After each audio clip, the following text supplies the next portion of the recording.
नमस्कार दोस्तों, मैं देवेंद्र पारिक एक बार फिर आपके साथ जी के बाई डी के चैनल पर। और दोस्तों, आज हम जो पढ़ाएंगे वो सबसे इम्पोर्टेंट चीज़ आपको बताएंगे कि सिंधु घाटी सभ्यता जो है उसकी जो बाकी की ट्रिक्स, जिसके माध्यम से आप यहाँ के स्थान उत्खननकर्ता इन सब के बारे में जान सकें। और मैं आपसे वादा करता हूँ दोस्तों कि इस वीडियो को अंत तक देखने के बाद फिर आपको कभी भी इसके उत्खननकर्ता स्थान ये सब याद करने की कभी आवश्यकता नहीं पड़ेगी, ये मेरी गारंटी है। लेकिन इसको आपको अंत तक देखना पड़ेगा, क्योंकि ट्रिक्स को समझने के लिए पूरी कहानी को समझना पड़ता है। ठीक है दोस्तों, तो जरूर देखिएगा अंत तक। चलिए शुरू करते हैं। HRDM 21 PM, ठीक है, ये अपन निकल पड़ा था हड़प्पा, रावी नदी, दयाराम साले मानसरूप 1921, पाकिस्तान का मोंटगोमरी। ट्रिक क्या है? HRDM 21 PM, ठीक है। हरियाणा का डीएम 21 आदमियों को लेकर पीएम के पास गया। फिर MSRY लरगागा, वहां पर मिस, MS यानी मिस, RY नाम की कोई महिला थी, वो क्या हो गई, लड़खड़ाने लग गई पीएम को इन सबको देख के। फिर CS गोपाल ने 31 करोड़ रुपए सिंध प्रांत पाकिस्तान के बकाया निकाले। अब वहां पर पीएम को एक रिपोर्ट दी गई जिसमें CS गोपाल नाम का जो व्यक्ति है उसने 31 करोड़ रुपए सिंध प्रांत पाकिस्तान के बकाया निकाले। तब काले घर में, तब पीएम ने आदेश क्या दिया कि काले घर से लाल थापड़ी लो, काले घर से लाल थापड़ी लो और हनुमान जी के लिए प्रसाद बनाओ, और बनाने के बाद उन्हें वो चढ़ाइए और 51 रुपए का प्रसाद भी उनके साथ चढ़ा दो। ठीक है, फिर उसके बाद में ये बात हो गई, कर दिया। फिर पीएम ने क्या आदेश दिया, उन्होंने कहा कि KSF के जवानों को लेके जाओ। KSF जैसे BSF होती है ना, बॉर्डर सिक्योरिटी फोर्स, वैसे ही यहाँ कहानी में है KSF, कर्जा सिक्योरिटी फोर्स। ठीक है, क्योंकि पाकिस्तानी कर्जा मांगते हैं तो कर्जा लेके आएंगे, तो KSF कर्जा सिक्योरिटी फोर्स के कितने आदमी, 53 आदमियों को, कहाँ, सिंध प्रांत खैरपुर। ठीक है, मतलब ये कहा गया 53 आदमियों ने, 53 आर्मी के उन 53 लोगों ने कहा कि अब जो है वो सिंध प्रांत की खैर नहीं है। और फिर क्या होता है, उसके बाद में जब आक्रमण करने के लिए आर्मी जाती है तो उनका पहला डायलॉग वो क्या होता है, रंग दिया माँ के रंग में गुजरात के काठियावाड़ को। उन्होंने कहा कि अब हम जो है भारत माता के रंग में गुजरात के काठियावाड़ को रंगेंगे पहले, मतलब वहां माहौल बनाएंगे। ठीक है, तो क्या हुआ, रंग दिया माँ के रंग में गुजरात के काठियावाड़ को। और उसके बाद रोप दिया सत्य को यज्ञ में, पंजाबी ने।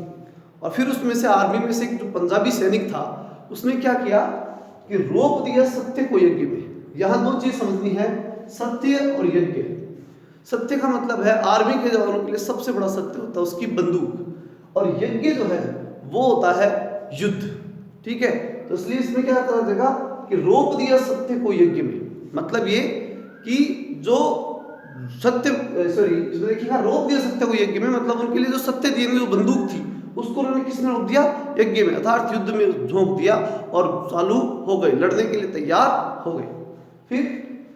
फिर उसके बाद में अगला जो डायलॉग आर्मी का आता है वो क्या है, लो भोगो रंग अहम का। फिर पाकिस्तानी को वो कहते हैं कि लो भोगो रंग अहम का। ठीक है दोस्तों, अगर आपको ये कहानी अच्छी लग रही है तो आप इसे सब्सक्राइब करना नहीं भूलें, लाइक शेयर जरूर कर दें। ठीक है, चलते हैं आगे।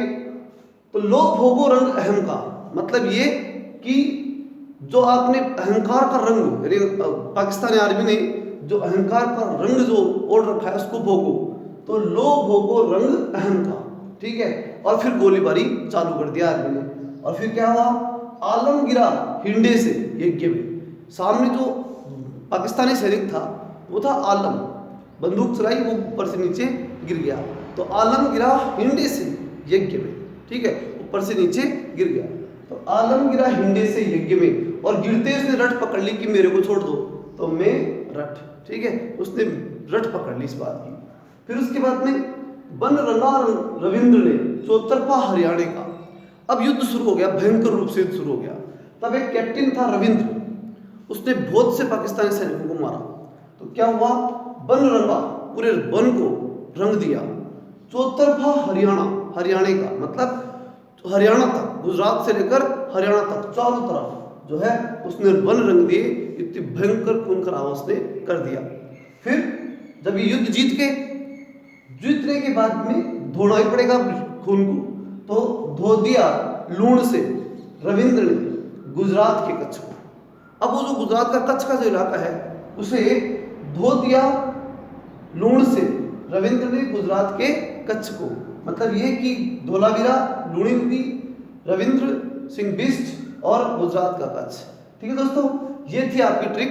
लेकिन इसमें जो चीजें आपको बतानी है वो ये कि इनमें कौन कौन सी सभ्यताएं थी तो वो भी देख लीजिए। यहां से देखते हैं, इससे पहले का बताया हुआ है कोडदीजी, सिंधु नदी, फजल अहमद 1953, सिंध प्रांत, खैरपुर जिला। उसके बाद रंग दिया माँ के रंगो, गुजरात के काठियावाड़ में, मतलब रंगोई, मादर, रंगनाथा, गुजरात का काठियावाड़ जिला। फिर रोक दिया सत्य को यज्ञ में, पंजाबी ने, रोपड़, सतलज, यज्ञदत्त शर्मा, पंजाब का रोपड़ जिला। फिर लो भोगो रंग अहम का, लोथल, भोगवा, रंगनाथा, अहमदाबाद, गुजरात में पड़ता है। फिर आलमगिरा हिंडे से यज्ञ में और रट पकड़ने लग गया तो आलमगीरपुर, हिंडन नदी, यज्ञदत्त शर्मा, मेरठ यानी उत्तर प्रदेश का आपको मालूम है मेरठ। बनरंगा रविंद्र ने चौतरफा हरियाणा का, बनमाली, रंगोई, रविंद्र सिंह बिष्ट 1974 में खोजी गई थी और हरियाणा में सभ्यता खोजी गई थी। धो दिया लूण से रविंद्र ने गुजरात के कच्छ को। इसका मतलब क्या हुआ कि धोलावीरा, लूणी नदी, रविंद्र सिंह बिष्ट और गुजरात का कच्छ जिला। ठीक है दोस्तों, बहुत बहुत धन्यवाद आपको देखने के लिए। साथ ही फिर से कहूँगा, अगर अभी तक आपने इसे सब्सक्राइब नहीं किया तो सब्सक्राइब जरूर कर लें हमारे चैनल को और अधिक से अधिक दोस्तों के पास शेयर करें। जय हिंद, जय भारत।